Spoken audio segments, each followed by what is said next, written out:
only the corporate, but even the directors will have to be penalized. They will be penalized and they will have to pay the penalty from their own coffers. কিন্তু ডিরেক্টরকেও দিতে হবে, তাছাড়া কেএমপিকেও দিতে হবে। ধরুন একটা ওখানে CFO আছে, একটা সিইও আছে, একটা কোম্পানি সেক্রেটারি আছে, ওদেরও তাহলে ফাইনাল পেনাল্টিটা দিতে হবে। There are, as you mentioned, there are different kind of companies. Can there be a one-size-fits-all strategy for all, or that should also evolve and kind of customize for different companies, different verticals? So therefore government বলেছে ঠিক আছে, তোমার একটা পাতলা company, আমার একটা মোটা company, তোমার একটা অনেক লম্বা, আমার একটা ছোট, সবার জন্যই আমি আলাদা আলাদা ফিট ফর ওয়ান সাইজ করছি না, আমি আলাদা আলাদা টেলার মেড করে দিচ্ছি। Why one person company is beneficial over a partnership firm or maybe a sole proprietorship? That nowadays government has also introduced the concept of social stock exchange, where an NGO can actually go to the social stock exchange and raise funds for themselves. So with these newer and newer avenues of fundraising coming into being, touching at the same time with the concept of transparency and corporate governance. So is it becoming more complicated or eventually it's becoming easier? I am tempted to quote from Bengali saying, "Je radhe se chulo wale," or maybe "Je radhe se hate mehendi ho laga," what you have done. So, thank you. Like you have been doing so many things, actually it leads to a multitasker role. True. You have to do this, and do everything efficiently and properly. Yes. And yet grow.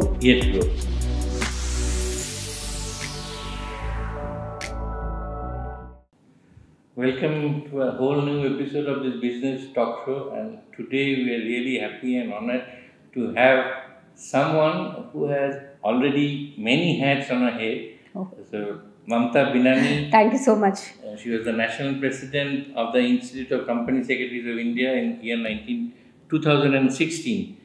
And currently president of MSME Development Forum West Bengal. And not only that, she was the first Indian registered insolvency professional, and currently she also works as an independent director on various large-size companies like Imami, Balrampur Chini, just to mention a few. Welcome to the show. Thank you. You know, you have too many hats on your head, but let me start with one thing, corporate governance, an issue which is very closer to your heart. Very true. So, and now also it's being much talked about. Yes. So what comes to your mind for a layman, for instance, corporate governance? What is the idea like, if you could explain? Okay. For a layman, as you said, but thank you so much for having me here. It's a pleasure for me too. And so good to know you again, Ritvika. I know you for ages now. Yes. Seeing you in a new role is very enterprising. And every time I meet you, this, these attributes and qualifications, this also grew up like anything. No, thank you. So you did mention about corporate governance understanding for a layman. So if you can draw an inference, like if we live in a society, which we do, and we live in a family, there are certain rules and regulations which everyone has to follow. Only when we follow that, we feel that we are living in a civilized society, a cohesive society, and then we feel that everyone is looking after each other one, and then we are living together in togetherness. Similarly, when a corporate is there, and corporate, one has to always remember that an individual will come and go, but the corporate will remain forever. So something which has a kind of an immortal concept, if that immortal concept has to stay forever, then there has to be certain rules and regulations in the format, in corporate word it is known as SOPs. Okay, absolutely, that is known as standard operating procedures, etc. And obviously that needs to be dynamic, because each day corporate is changing, because the society and environment is changing. Did we ever evolving? Absolutely. Did we ever thought before that climate change will come to us so heavily, BRSR code will come on us heavily? Did we ever think that the winter will go away, vanish so easily? And we hardly had a winters of 15 days this time. So we can now see how changing dynamics of the climate is also playing heavily on us. Corporate governance is what then? Corporate governance is a framework. Okay, And a framework is definitely same for everyone, because a framework is given by the government, laid down by the learnings that the government had over a period of time because of nuances that happens in the company in the form of positives and negatives. So therefore a framework is built, and that framework has to be followed by everyone. Now within that framework, say for example a listed company will be exposed to more tighter framework than a non-listed company. So this structural framework is known as corporate governance. So if I can just quickly tell you, because otherwise it will become a little more heavy. So, what is a company? A company is actually made of three constituents. It is one is the board, that is the management. Second is the shareholders, that is the owners of the company. And third is all the other stakeholders, which is very large. So, for that matter, even environment, you, even if you're not a stakeholder in the company, you're not a shareholder in the company, but you are a stakeholder, because ultimately your money, how your money goes into the bank as savings, bank lends the companies a lot of funds, so it's your money which is also getting into the company's coffers. So therefore you are also a stakeholder. So now the government says that if that be the gamut of a company, then company has to be answerable a lot. And for the first time we saw that Companies Act 2013 brought out a section which deals with duties of directors. Okay, so we never saw that in an enactment where it talks about duties of directors, and their duties of directors also speaks about not only the members and the management, it also speaks about the stakeholders, the environment, the everything under the whole universe has actually come in there. So corporate governance therefore is a summation of good practices which one has to do, and the government always believes in a carrot and a stick policy. The carrot is, if you do this, obviously, like these days, I'm sure you understand rating, right? So if a corporate's ratings are good, then the government says, okay, your rate of interest that you have to pay on a loan will also go down. So therefore, they are incentivized to have a good corporate governance structure, So and they say performance linked. absolutely. So that is not only governance but also finance, etc. Everything that comes into the gamut. Secondly, it says if you do not follow the governance norms, then we'll penalize you. At each and every step, it penalizes. Now, only one last thing in this string of question that you asked me is that one may, as a layman, ask me that what happens if the corporate gets penalized? It's the corporate who has to pay the money. Corporate পয়সা দিয়ে দেবে. What is the problem? কিন্তু এখানে বলা হচ্ছে যে not only the corporate but even the directors will have to be penalized. They will be penalized and they will have to pay the penalty from their own coffers. তো শুধু corporate একটা structure আপনি বলবেন duties of the director absolutely. তো শুধু corporate যে penalty দেবে তা না, কর্পোরেট তো দিলে সবাই ভাববে আমার টাকা তো যাচ্ছে না, আমি তো আমার মাইনে পেয়েই যাচ্ছি, কিন্তু ডিরেক্টরকেও দিতে হবে, তাছাড়া কেএমপিকেও দিতে হবে। ধরে নিয়ে একটা ওখানে সিএফও আছে, একটা সিইও আছে, একটা কোম্পানি সেক্রেটারি আছে, ওদেরও তাহলে ফাইনাল পেনাল্টিটা দিতে হবে। There are, as you mentioned, there are different kind of companies. So can there be a one-size-fits-all strategy for all, or that should also evolve and kind of customize for different companies, different verticals? Yeah, so I understand what you say. So government has really heard your voice probably because you are trying to just say that one size doesn't fit all. তাই তো সবাই জানে সেটা। তো therefore government বলেছে ঠিক আছে, তোমার একটা পাতলা কোম্পানি, আমার একটা মোটা কোম্পানি, তোমার একটা অনেক লম্বা, আমার একটা ছোট, সবার জন্যই আমি আলাদা আলাদা ফিট ফর ওয়ান সাইজ করছি না, আমি আলাদা আলাদা টেলার মেড করে দিচ্ছি। সো কোম্পানিজ অ্যাক্ট 2013 মধ্যে একটা কনসেপ্ট আছে, সেটা হচ্ছে স্মল কোম্পানি। তারপরে একটা কনসেপ্ট আছে 1% কোম্পানি, মানে তুমি একটা পার্সনকে নিয়েও কোম্পানি বানাতে পারো। না হলে কোম্পানির ডেফিনেশনটা কি বলো? কোম্পানি মিনস এক থেকে বেশি, কারণ তাহলে তো কোম্পানি হবে একাধিক, রাইট? সো 1% কোম্পানি কখনোই অ্যালাউড হতো না, কিন্তু এই 2013 অ্যাক্টে কোম্পানি শব্দের মধ্যে এটা লুকিয়ে আছে। অ্যাবসলিউটলি, একাধিক, যেটা তুমি খুব ভালো করেই বললে, কিন্তু government has allowed even 1% company. কেন যদি বলি, এটা কিন্তু খুব ভালো প্রশ্ন, and because of your you have this calibre of picking up the right questions, which I always admire in you, Ritvika. A lot of these common people don't understand why 1% company is beneficial over a partnership firm or maybe a sole proprietorship. একটু যদি ছোট্ট করে বলি, আমরা দেখছিলাম যে সরকারও অনেক প্রেশারে ছিলেন যে lot of this partnership and sole proprietorship এরা কিন্তু মানে উইদাউট এনি রেজিস্ট্রেশন কাজ করছে। আর যখন ব্যাংক থেকে when they start taking loan, then what happens is they get exposed to unlimited liability. You also know that. So therefore the government understood this and they said that why not give it a structure where a person can still have a corporate entity but with one person. But because a lot of people are not comfortable with too many people in the business, okay? Nowadays people don't even believe their other hand.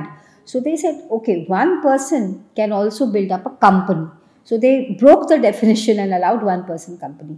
So one person company, as I was mentioning, small companies there where paid up capital cannot be more than 4 crores and the turnover cannot be more than 40 crores. That definition is of that of small company. So if you fall, so government bolche, I will not tag you as small company because you fall in that definition.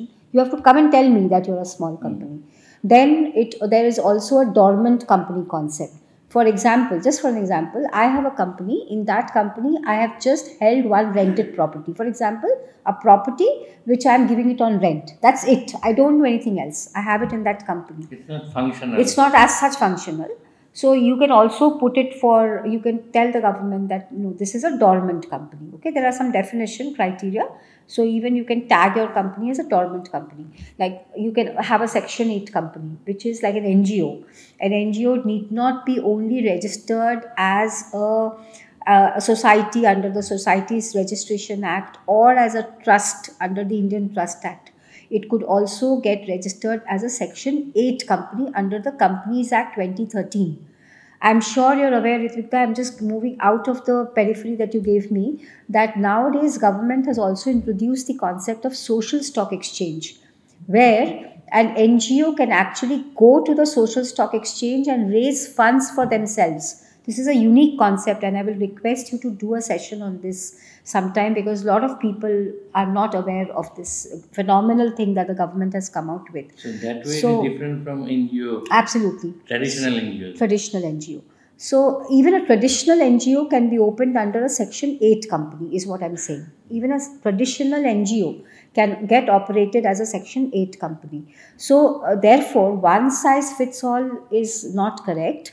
Under the Companies Act 2013, government has said that if you are a small company, if you are a dormant company, etc., or if you are a Section 8 company, there are a lot less compliances which are applicable to you, which means savings of not only your efforts but also the cost. Because government is promoting for you to form a company rather than doing businesses in partnership mode or sole proprietorship mode.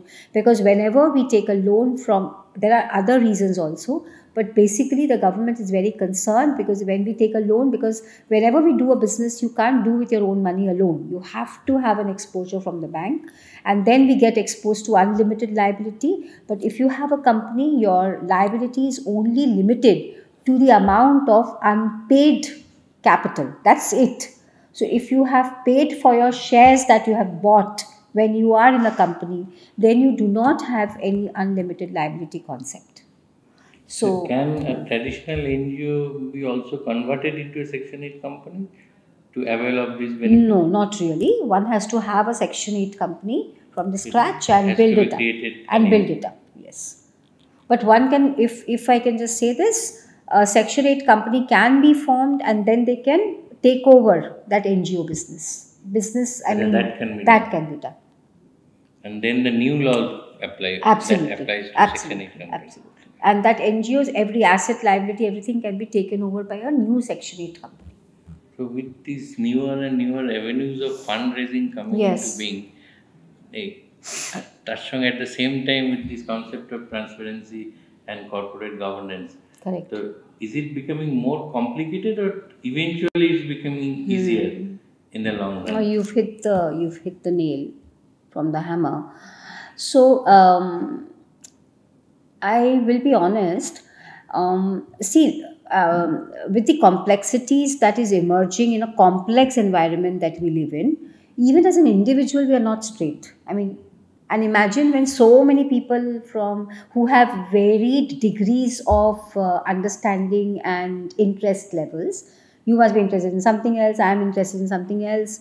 So many people are converging. So definitely complications is bound to happen. And that is why we have laws, right? So there are complications. If you really have to follow the governance, definitely you need some costs to be incurred. You will have to have a person who follows what is coming out from the government. And gone are the days when the government used to just come out with laws in 5 years, 10 years. If you remember, 2013 Act के पहले there was 1956 से Companies Act as छिलो. So after 1956, almost 56, 57 years we got 2013 Act. So many few years back, we used to see that laws used to come out once and then the citizenry used to follow that.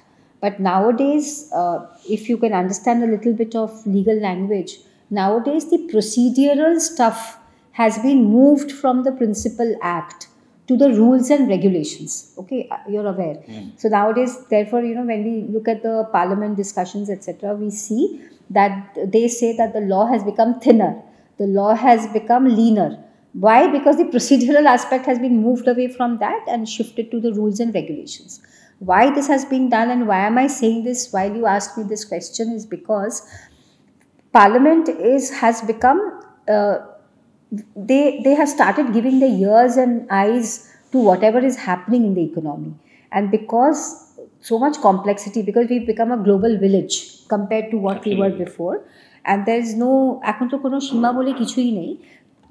Geography is history now. Absolutely. In yesteryears, we used to think whatever West is doing then, East will probably have it 20 years later. But now we do not even take 2 minutes to get what is being done there. Right. So therefore, which only throws us to the concept of dynamism. So if we are so much exposed to dynamism, government understood that बार मैं अगर law change करना चाहूँगा, so the process to change a law is hugely complex. So, but the process to do any changes in the or tweak anything in the rules and regulations is far simpler. So what am I then saying? That when the government comes out with changes, we see that it's happening every other day. So a common man, if they think that I want to just do it myself and also do my business, core business, then they will find it increasingly difficult because oh business korbe na eglok shamlabe. So sometimes we understand that probably it's nice to hire somebody, but since your channel will also reach out to common man, I wish to say that it's not necessary that you have to have people on a job with you. You can just outsource a bit. You have some retainership model with professionals, and then you can tell them to do it on a monthly basis. That becomes very simpler and cheaper because that professional may be handling several such files. So for him, it will be kind of a repetitive task. Then you have to pay less. I'm sure you are aware that in India, there is a catch-up, the concept is catching up, that is of virtual CFO. Similarly, the concept is of virtual compliance officer, where you do not need to have a person on your rolls. You can just give it to somebody as a freelance task, and they can virtually keep on giving you a dashboard. That, for example, they will build a dashboard which you can put it on your computer desktop, which will keep on telling you that Factories Act all complied, licenses all complied, insurance premiums all complied. So every such headache can be then let out to that professional, and every monthly or bi-monthly, a report can keep on coming on your dashboard. You can actually follow on a real-time basis. So that's a great concept. So on one hand, you have this concept of ease of doing business. You have explained it partly and partially. And on the other hand, one has to maintain all these things. So is it a kind of hyperbole, or you can actually go ahead following all the compliances and still doing business can be easier? It's quite dichotomy, but if I can just tell you as a simple example, if there's a mother in the family, she's also a wife to someone, she's also a mother, she's also a she's also having in-laws. So do you think her growth will get jeopardized because she's playing so many roles? Not really. She derives learning from each role and then puts it wherever is required, right? Similarly, even if we have this role of maintaining compliances, I think it only adds to the robustness of the business. Because today, if you have to do anything import, export, or if you have to showcase your product, even the final buyer is concerned whether this has been sourced properly or not, whether you have made sure that you've not employed child labor, whether you have made sure whether you have paid the contract fees or not, contractual, all the compliances have been done or not. So I think this is all not compliances alone. It also shows inclusivity and makes sure that you are not tarnishing anybody else and not stepping on somebody else to have your growth. You are pulling everyone with you. So I think we need to just maybe sometimes change the the lens with which we see these compliances.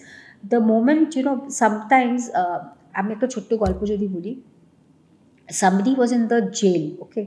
So a visitor came and he asked the person, what are you able to see? The person who was in the jail, what are you able to see outside the window? So one Kedi said, I can see all the filth that's lying on the ground. So he went to another cell and asked the person. He said, I can see the beautiful night, with so many stars there.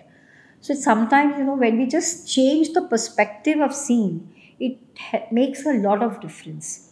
We must understand that it's not our generation alone that you're building. You are building generations after generations with your journey of having an organization. And if that be the case, you have to build it responsibly. And these laws only helps you to build it responsibly. For example, prevention of sexual harassment at workplace. You may think, why was it required? But if you go and see the history behind it, you will think that this was required much before than it came. So even say, for example, I do not have any female employee in my company, but I may have a female courier person who comes to give a delivery of a letter. That also means that I need to have that law in place, that she should not be exposed. Correct. So you may say, what is the need? I don't have any female in my factory or office. Why do I need it? So You therefore, will what have to look beyond and beyond? see needs which may come your way. Yes, yes. I am tempted to quote from Bengali saying, "Je radhe se chulo wale." So, ठीक কথা। or maybe "Je हाँ। radhe se hate mehendi laga," like what you have done. So, Thank you. like you have been doing so many things, actually it leads to a multitasker role. True. You have to do this, do Yeah. this, and do everything efficiently and properly. Yes. And yet grow. Yet grow. So this leads me to this next question, that the role of women independent director on different Yeah. company board, how does it help a company to become maybe more transparent, more smooth functioning? Or what kind of role do you envisage I for understand. women? Yeah. So, And is it growing in the first yeah, place? yeah. Actually, there are many studies, Ritvika. ঠিকই প্রশ্নটা তোমার ঠিকই, that how a woman would be able to do better than a man, and why is it a kind of a reservation kind of a thing. Okay. Now, actually, where did this come from? I'm sure this is a original thinking, but studies have shown in Norway, Denmark, where the happiness index is very high and where the productivity index is also very high, though the size of the country is very small. So maybe an apple to apple comparison is therefore always not made. And it has also been, we have now also seen it with the women reservation bill getting passed in our country, where not only getting passed, but আমরা তো দেখছি panchayat level and other levels in the gram, district, etc. We have seen how women politicians have really found their way. And sometimes we have seen that such kind of reservations, or maybe let us not use the word reservation because it has got too many other thought process. Let us just think of maybe calling it as saying that it's not empowering women, actually it is empowering the board. Let us think it that way, because diversity always brings with it new perspectives. So it is actually more of a diversity policy that has come to the board by saying that you need to have one women director. Now, when you say women independent director and women director, there are two different concepts. Independent means obviously cannot be from the promoter, and woman director could be also from the promoter's side or the promoter's group. So I think in our country, first 500 or 200 top capitalized companies need to have one women independent director, and the rest of it are mandated to have one women director. Could be promoter driven or could be non-promoter. So having said that, you also asked me that does it help and how does it, etc. So because I think God is endowed women with this multitasking ability, and looking You at mentioned things, about the yeah, family right, head of the absolutely, and mother. and inclusivity. They will first think of others than themselves. I'm not saying men do not do that. I will So never they say can that. take people along Yeah, in a sometimes much better way. there are some capabilities, like men are strong. You can pick up 20 kilos at an instance. Maybe female will struggle to pick it up, but we can pick up the tasks more than any man can do. We can, we have 10 hands, people say. So And there are women wrestlers as well. yes, right. So I am just trying to say that yes, I have been working as an independent director for almost 12, 13 years now.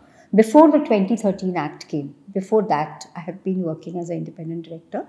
And I've seen that a different perspective comes to the board, which helps and also makes heads turn to think, yeah, this is right, we never thought of it. And somewhere or the other, each contribution matters. Over a period of time, when it accumulates, we see, oh, considerable difference has been made. And diversity policy has become mandatory now, let me tell you. This is just another format of law that I'm just trying to tell you, that with the BRSR, that is Business Responsibility and Sustainability Reporting, government has now also mandated that each such board should have diversity policy in place, where you're not talking only about the women representation, but also representation of the specially challenged people, also from the third gender could be. So all these have also from the ethnic groups, so it's not only man, women, so many other things. So these new things have been paying off. Yeah, it has started. People have started discussions in the board. Because now when things becomes mandatory, so what I was trying to tell you is mandatory na hole, people think it's okay, we will do it. So that do it date is never having an expiry date, because you Like can remains keep on open-ended. thinking. Yeah. So it's like I tell Ritvik, please come home sometime. That is not a proper way of inviting. Then that sometime will never come. But if I say, oh, I have, you must come home maybe on the 21st of February, for example, then you will know that you have to go, kind of. So an expiry date or a final date, execution date helps definitely. You have been playing quite a crucial role in MSME development also. Yes. So Unfortunate to do that. MSMEs often shy away from this corporate governance, transparency, and all these things, I know. because some kind of preoccupation that Yeah. we are not there to follow these. We cannot afford also. Yeah. So what is your take on this? Yeah, actually, I don't blame them, but I also do want to tell them by your channel, and thank you for this very valuable question. मैं एक बार आपको अपना एक take देना चाहती हूँ इसमें. जब एक बिजनेसमैन को उसमें एक बिजनेस सेंस दिख जाता है ना, then they will do it. When they don't find a business sense, then they feel that everything is just a waste. It's a waste of time, effort, energy, money. But I am only through you, Ritvik, I'm using this opportunity to tell every viewer who's watching me or will watch sometime next, that it has a huge business sense. Huge. So let me give you a very small example. When these sanitary pads, I don't remember which pad was this, I think Stay Free or Carefree, I don't recollect. They started putting an ad that 1 rupee of their sales will be donated, or they will use it for CSR purpose, in whichever terms they mentioned. That found huge attractiveness, and I saw this when my child was growing. They used to think that no, we want to buy that one only because 1 rupee is going for better Some good use, work. for good use. Now, it only means, now you may say that 1 rupee is a huge margin on a packet of 32 rupees or 34, whatever it was costing. 1 rupee was a huge giving away. But that 1 rupee of giving away added so much to their sales and so much to their well being that that brand actually just pepped up. Okay. Now, what is it that I'm trying to tell you? That when we start doing compliances and when we are in a company format, and if you're doing well, believe you me, there are investors in the market who are scouting for putting their money into the right stream of things. The moment you are organized and the moment you're able to showcase that you're organized, so just being organized doesn't help. You have to also showcase that you're organized. Now, how will you say showcase? You're not going to put up an ad or a Selville hoarding that, look, I'm organized. It only means that when somebody comes for a due diligence, every record and document should be present with you, ekdam kaach ki tarah, as a mirror. So every time you're actually mentally free from that space, that is being taken care of. For example, if somebody's somebody's married and have a family, then they're always comfortable that my children are being looked after well, I should only concentrate in business. Similarly, I tell you, and that's a huge respite that you have in your mind.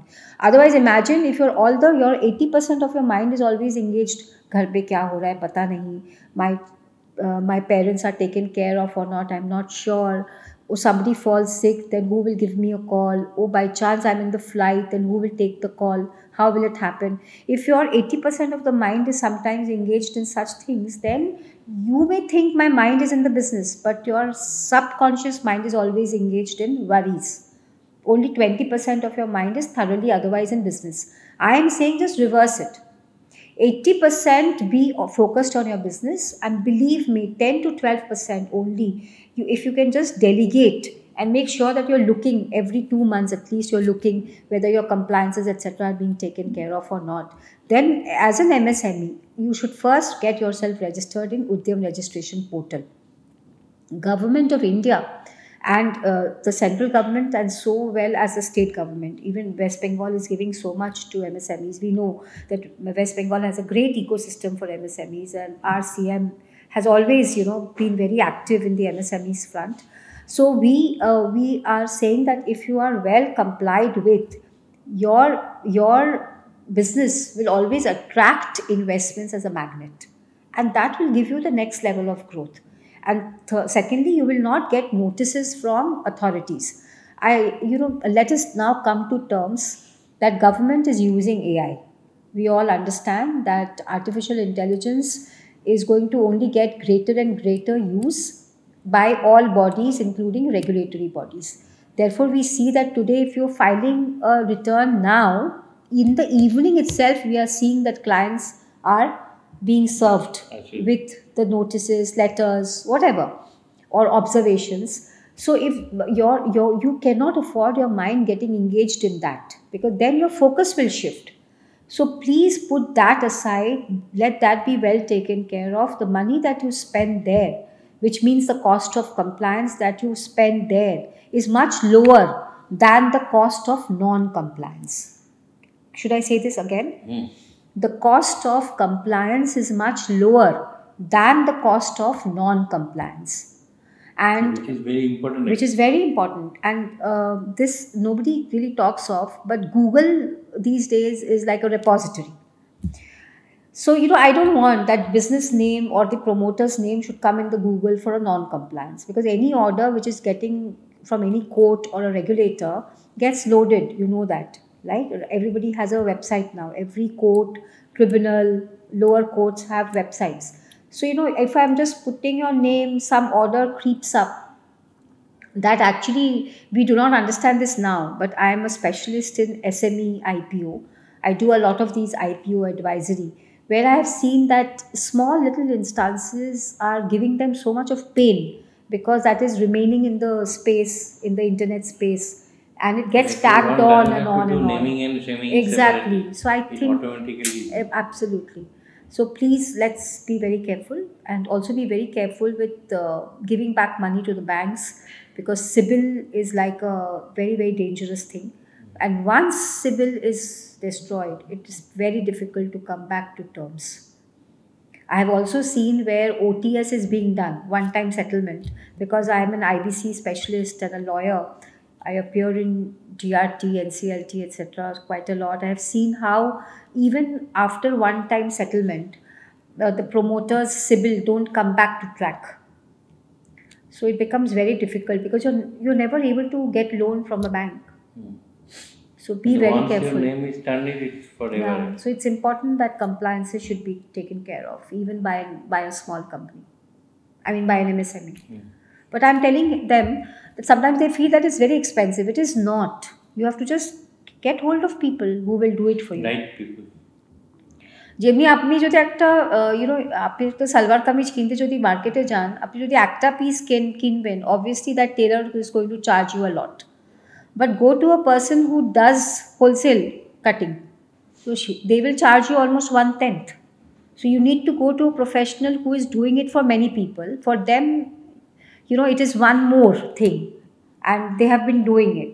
So that will be 1/10 of a charge. Avail of the benefits of of economy the learning, scale. absolutely, of the economy. You've rightly pointed that out. So you have other roles also. Now, slightly moving away from this, you have been doing a lot of work, a lot of good work, in fact, promoting some kind of bilateral business Yes, or yes. exploring avenues where two neighboring countries can. So that you have been doing at a business to business level or government to business level? Okay. What exactly you are Yeah, doing? thank you for that question. So I have been passionately doing it. Actually, I have a foundation also, and I have been passionately doing this because it's not only work alone that makes John a bright boy. John also has to do something more along with business, because a payback to the society comes from many ways. So I quite passionately fold up my sleeves and unfold it quite many times to promote art, culture, economic ties with countries to country. And I'm very, very upbeat about countries like Laos, Colombia, Cambodia, Bhutan, Bangladesh. Bangladesh is, of course, now going through ups and Currently. downs, but then that's okay. That will again come back. But let me tell you, business has not gone down. Bangladesh, lot of these businesses which were happening is actually gone up. You'd be quite surprised to know that. So we just had a recent cultural change, with them, and I have also done some with specially challenged people, where we tried to explore how best practices that's happening in another country can be adopted by ours and vice versa. So I'm quite into that space.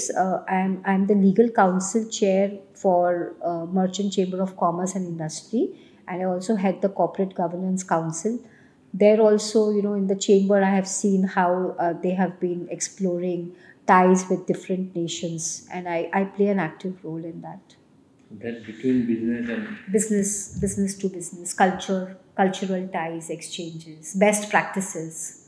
So I've been on a visit also to see how the stock exchange functions in Singapore, to see what are the best practices. And when social stock exchange came to India, we saw how Brazil, how Singapore, etc., were already doing it. Even, for example, a South African nation was doing it, and how we could bring that to India. So that study also I did quite a bit for the country. so where does we stand vis-a-vis these countries in terms of the effectiveness of the guiding principles, corporate governance and stuff like that? Are we So thanks to there? Harshad Mehta, I think, some one scam, and that just sets the tone. I don't know whether I should say thanks or not, because when COVID happened, people say thanks to COVID. I sometimes feel that how can you thank a massacre like this, where so many people lost their loved ones? But what we are trying to say in short is, sometimes when you fall sick, then is a time when you start thinking, oh, I think I need to control my cholesterol level. But before that sickness, it never strikes you. You feel I'm fit and fine. আমি তো সিঙ্গারাও খেতে পারি, আমি সব কিছুই খেতে পারি। কিন্তু যখন cholesterol check হয়, then you realize, oh no, Your body is also a temple, and you have to take care of it. It Similarly, gives signals. yeah, it gives signals. Similarly, sometimes these unfolding of scams enables the government to sit back and think, oh, what needs to be capped and what needs to be taken care of. I think since then, our capital market has seen only robustness. 1992 SEBI Act has brought immense changes to our country, and that has actually now been seen. You are seeing the results now. About 5 6 years back, we used to say that 2% of the population is only in the capital market, but now we have started giving figures of 10%. 8 to 10% of the public is now in the capital market. Did you ever think that mutual fund will reach villages, remote villages? People used to previously put money in Sahara, or maybe things like that, because banks were also, only this Jan Dhan Yojana has made sure that banks are going They to the were actually remotest. not reaching out. Absolutely, banks were not there. So nowadays people don't do that. They straight away put money in the mutual fund. And I'm sure you've seen how finance ministry is talking about, and how the SEBI chairperson Madhavi Buch madam spoke about 250 rupees mutual fund, SIP investment. So, all in all, in short, I'm just saying that capital market is only here to grow, and it's going to go better and better. And sometimes some negatives that just happens only enables us to make it stronger. Like a burglary happens sometimes at anybody's home, then they put a camera, they will put a thumb thing, etc., etc. It rings that alarm Yeah, bell. it rings that alarm bell. So similarly, we have become matured. We have become well matured, and this is comparable to any developed nation. I must tell you this with pride. So now that there's another thing called cryptocurrency, it's Right. like growing like anything. Right. Even in India, where it's Yes. still not officially Yeah, official. accepted. So is there a way to regulate that also, or I mean, how do you look at it? So, like people who may have invested in cryptocurrency due to whatever the greed was very high, and something new which comes up, like for example, deep seek. Now there are advisories coming in of different nature. Similarly, crypto, what I have understood by being in separate meetings, etc., is it's not easily saleable. People who have actually invested it, if they want to sell it in India, because KYC etc. is not happening, the cryptos have got locked, is what I heard. So I think we should only get into the space where government is allowed, because government is much smarter than what we are. So it's coming up with its own official Yeah, exactly. virtual currency. Virtual currency, and very soon, I think maybe in the next 5 6 7 months, you'll be able to witness that. And see how gold government has converted into ETF. Virtually you can hold. Look at real estate. Have you seen REITs? Real estate. You can invest in real estate by buying bonds. Bonds. So that way, I think government is understanding about how New India thinks. So I'm sure around the crypto, they'll be able to do something where new generation can get the fun of investing, maybe taking some risk and then gaining out of it, or At not the gaining same out time of it. gaining. Yes, gaining, or getting the adrenaline rush is what people say. Even if they don't gain, but they want to have that rush in their body about the risk that they take, the kick. So I'm sure, but at this point in time, I only understand that if government and is not watch. allowing, we should wait and watch. So one last question is about the startup ecosystem. Yes. Which is another important part of Indian economy. Correct. No, I talk about it quite a bit. Yeah. So, how do you think startups need to be regulated beyond a point also? Where now every second or third person, that's a good sign, positive sign that they are coming up with some venture or the other. So, but at some point of time, they need to be regulated also. Yeah, Ritvika, but let me tell you, Ritvika, today we have the third largest ecosystem in the world for startups. I'm sure you're aware of that. India is the third largest ecosystem, and very fast they have reached this number. It has 1.5 lakh startups in the country. And I also have to tell you that a lot of people think I'm like a ব্যবসা শুরু করেছি, so therefore it is a startup. It is not. Startup has is a typical definition under the I want to DPIIT. restaurant So it is not a food startup. Exactly. So that you can do. But I mean, I'm just saying. So they can open a shop which may be called as Reliance startup. I mean, whatever. So just naming it will not make it a startup, is what I'm saying. Startup has its own definition that has to be adhered to, and regulating startup, definitely they have to, because so much money comes into the startup, and money comes into the startup when it is not making profit, it is burning cash. Therefore, then also money is coming in. So therefore, all the more need of some regulative concept. Alternative investment fund, angel Absolutely. investor, And let me tell you, AIF, VC like fund. I have a AIF. Now, AIF, my spouse has a AIF. AIF is also now getting very much regulated. Lot of this merchant banking, you may have seen the outcome of the SEBI board meeting. I think it was on the 30th of December 2024. A lot of regulations have come for merchant banking also. So now you have seen that somebody is advising on a stock, and if they are not a registered broker, they can't advise. You may have seen one fin influencer got a notice from SEBI today and has been penalized for 50 lakhs because without authority, she or he was making some comments on a stock of buy or sell. So imagine government has gone to that extent to protect people. We may think that this is a too much of a intervention, but one has to understand from the concept of the government that poor common man is hearing this, and they may fall gullible to somebody's say. So government is saying, if you are saying, you should be authorized to say that, or you should be a authority of the subject. You can't just do it for luring people. So startups sometimes lure a lot of funds. So therefore, government also wants to make sure that this should also be regulated. And regulations is not a kind of deterrent. No. Like angel tax, etc. It's not a deterrent. They are helping also. For example, they are revisiting the angel tax. That means the government is helping. At least doing something. Yes. Have you ever thought that, say, for example, my manufacturing company is having heavy losses, still I get a valuation which is like a multi-billion-dollar valuation? That can only happen for a startup. So if that be the ecosystem, where is the need of not being regulated at all?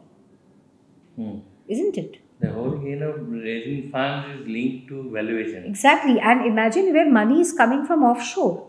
It is coming from wherever, America, Africa, Brazil, whatever. And then you say, I should not be regulated because I'm a startup. How is that possible? আপনি তো এখানে bank থেকে যখন next door you're taking money, you're regulated.